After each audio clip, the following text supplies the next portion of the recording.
Hello and welcome to my YouTube channel. Today is the 21st of July, year 2021. Throughout this video tutorial or presentation, well, it's basically more like a video documentation. Anyways, it's going to be an interesting ride with you, your host, David or Dave, always in a cheerful and happy mood, talking to you behind the smartphone's camera, Samsung Galaxy Note 4, if you're interested or intrigued. I'm basically going to show you how I fix this TFT-LCD monitor that you see on the left side of your screen. It's a Mirai something. I'm going to have a look at the label so that you know what model it is, but it's basically a pretty unknown brand nevertheless. So we're going to have a look at this, how this was fixed, because this had that famous issue with the backlight being turned off, but the picture was being displayed on the screen if you shined a LED flashlight onto it at a certain angle.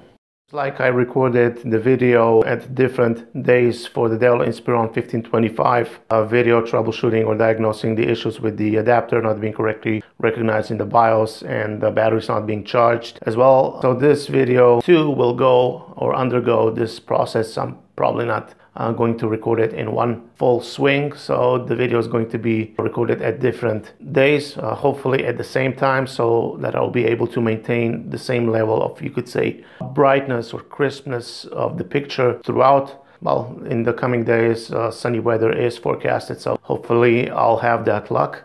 Now a little bit of a background or story how I came across this monitor. Towards the end of 2019, I met an acquaintance who basically recognized my overall pedantry when writing or assembling ads, posting listings for various junk that I'm selling on another website. He liked my preciseness, honesty, good pictures, organization of my ads, and he thought that I would be the perfect candidate to start a business with or go into business by, for example, acquiring electronics that are broken or outdated, fixing them and then reselling them at a higher price. And anyways, one day he decided to simply unload a whole bunch of these TFT LCD type monitors at my house, or brought them to my home. I think it must have been 10 if not 15 of these.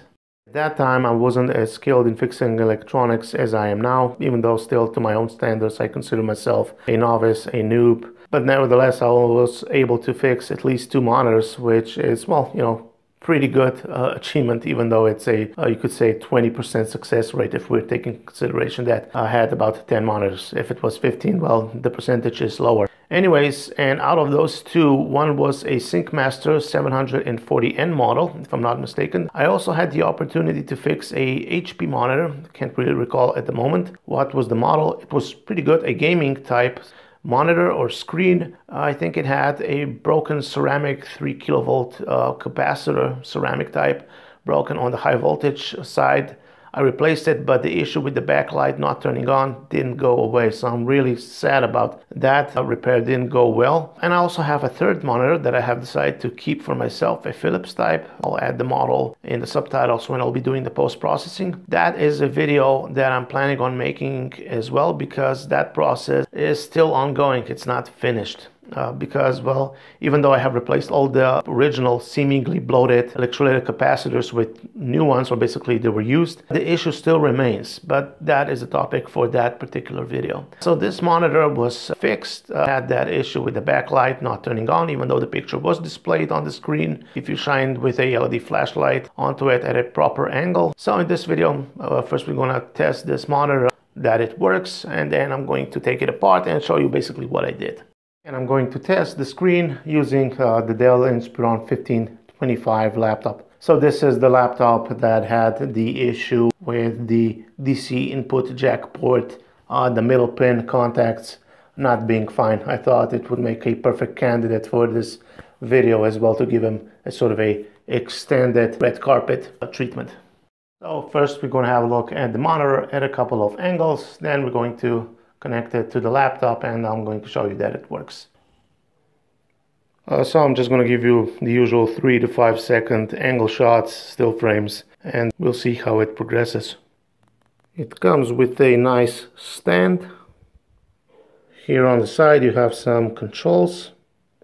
Let's go around to have a closer look.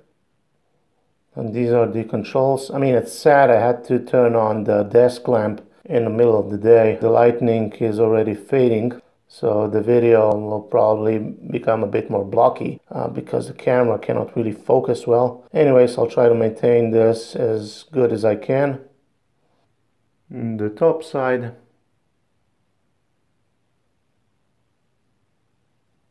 And this angle. Now we're ready to move on to the back to see the label.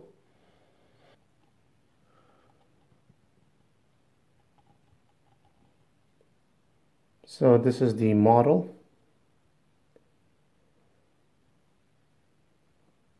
The stand is nicely removable as it should be. It's great that it comes with inbuilt speakers. On the stand it's missing 2 of those rubber feet, so that's not good, but still. Behind the stand you have the VGA input, and on the other extreme side you have the power connector, and in the middle you have the audio port, so you can transfer audio from the computer onto this monitor. You saw the monitor at a couple of angles to give you sort of a brief overview of its capabilities. They are fairly poor. It doesn't even have a DVI port, yet alone an HDMI. If it would have had the latter, I would have kept it, even though it's a bit small screen size, but nevertheless. So this is definitely something that I'm going to get rid of because I don't need it, because of the low characteristics as such. Maybe I can already just plug it in, at least the power, and fiddle around a little bit with the side buttons. So the cable of the power has been connected. Let's press the button for power. So the green LED comes on. I should get a text. Yeah, no signal input. Okay, let's fiddle around with the settings a little bit. Well, none of the buttons work. Probably have to connect it to a source in order to fiddle around. Okay, let's bring up the laptop and connect everything up. Everything is ready to go. Okay, let's turn on the laptop. So I'm gonna enter the BIOS, and I think you can already activate the second monitor display already at this stage. I think you have to press the FN key and the F8 key at the same time. So yeah, the green LED lit up. Okay, we have picture on the second monitor. It looks fine. It's also positioned correctly. Because when we will go into Windows, I think the picture will shift a little bit, at least the first time that I did it. Now if I press the FN plus F8 key again, I think it should return the picture back here, but this one will, I think, remain blank. Yep. The screen on the laptop goes blank and the picture on the second monitor is displayed. Okay. Pretty good. So let's go to Windows. Now I think you should have picture on both displays, if I'm not mistaken. I'll probably have to press the FN plus F8 key a little more to play around. Perfect. We have picture on both screens, but as I said, here is a little bit shifted towards the right, so I have to play a little bit with the buttons on the side. I have toyed a little bit around with the settings. This is the best position I was able to get for the picture. I first pressed the auto adjust, but the lower bar went really down or disappeared. So I had to play a little bit around with the settings. So I think, yeah, this is the menu. Then you can navigate through various options that you have available. So everything is working perfectly fine. I could add the audio cable connected to the laptop and then to the screen and test the onboard speakers, which I did. So this is the audio cable going from the headphone, the jack being inserted into one of those ports, going into the audio port on the screen, because I don't want to get a copyright strike on my channel. So I'm just going to play a video from my channel and see if the audio is heard on the speakers on the monitor. But if you listen closely, you can already hear the 50 or 60 hertz hum sounding off through the speakers on the external monitor. Well, I hope you can hear it, at least I can. Anyways, let's play a video. So let's play this introductional clip that I made for channel introduction. This is David or Dave, and welcome to my YouTube channel. If you haven't already taken a glimpse. Yeah, so this is definitely heard on the second monitor's embedded speakers. Perfect, so this is working too. I'm recording from this section of the video on 24th of July, so 3 days later. Now we're just gonna finally take this monitor apart. Here you can already see a couple of Phillips screws, and there are also two in behind, and also two here. Probably the plastic comes out. So we're gonna open this up. The rest of the screws, as you can see, have been removed. These two are from down below here, hidden. This plastic basically comes out. It has a couple of locking clips to hold it in place. And here we have an extra set of screws also at this side. So we're going to remove these as well and dive deeper. Okay, so that's it. Let's move on.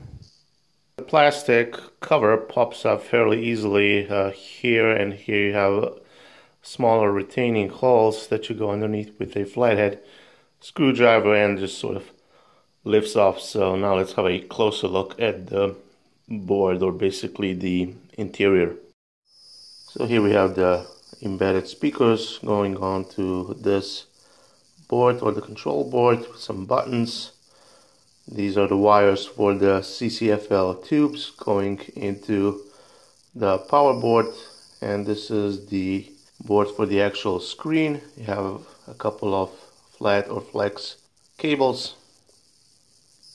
A bit more up close on the board. As you can see, already marked the cables, how they go, so I don't mix them up.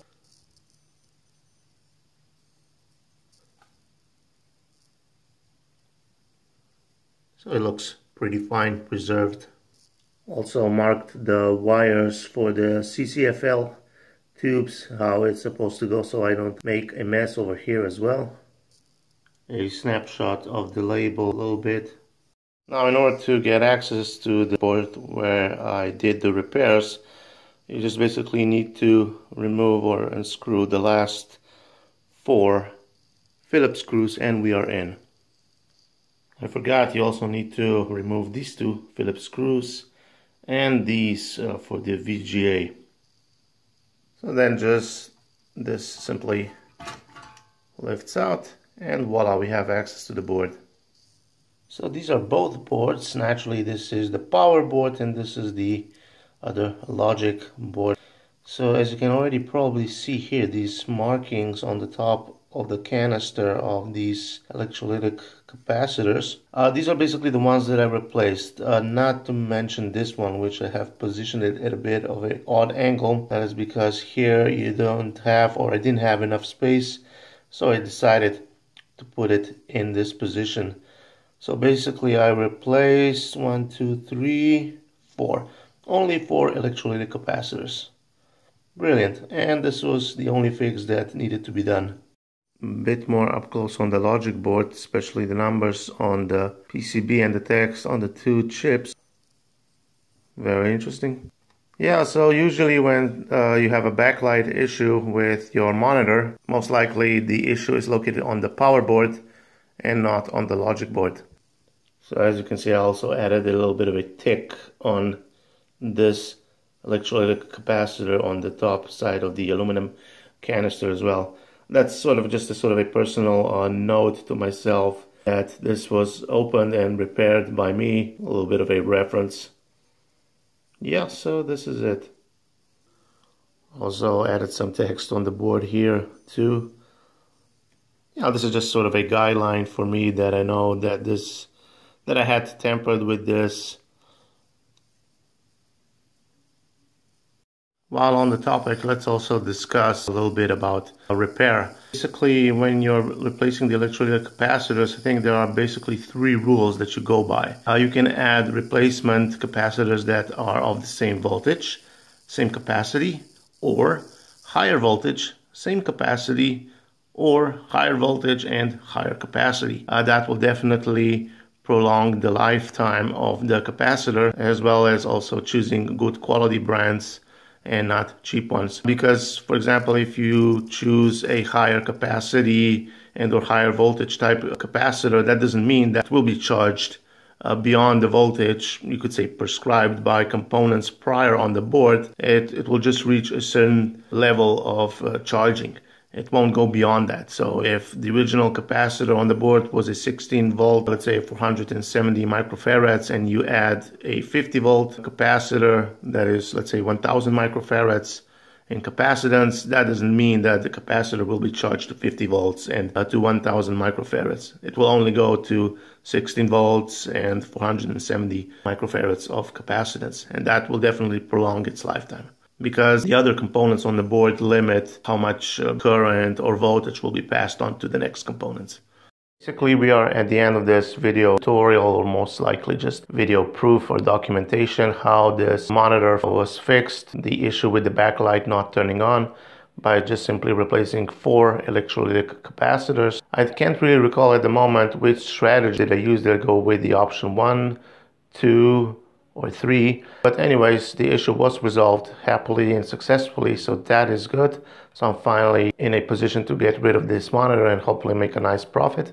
But whether I'll sell it for a good price, that's another thing, because this is not some sort of a recognized brand unlike Philips, Sony, and the likes. But still, hopefully I'll get some decent money for it. I hope that you have enjoyed this journey that we took. I know I could have just mentioned in the beginning, this is what I did and fixed and everything, but I have a bit of my own unique style of how I make my videos.